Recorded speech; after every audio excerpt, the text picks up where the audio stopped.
Respiratory system নাক দিয়ে ঢুকে, আর হলো নাক দিয়ে ওঠে মুখ দিয়ে ঢুকে আর লাংসে যায়। এমনি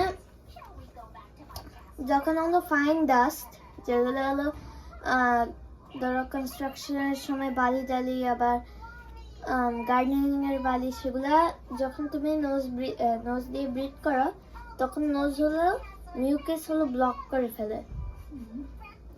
এই জন্য যখন তুমি মুখ ধো অথবা নাক ধো, তখন হলো এগুলা বাইর হয় আর কি।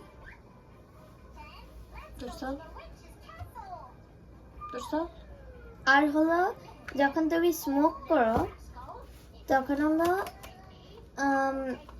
রেসপিরেটরি সিস্টেমের একটা ব্রেন কানেক্টেড, যেন ব্রেনের ইয়া থাকে, যে মানে ব্রেনের ভিতরে অক্সিজেন আনে আর কি এক্সট্রা।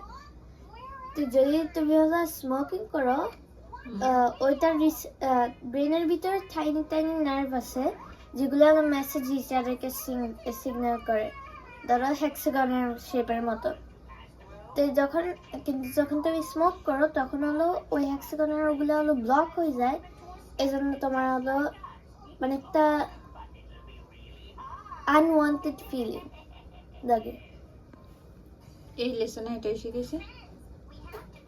অনেক জিনিসপত্র আমি নিজে শিখছি।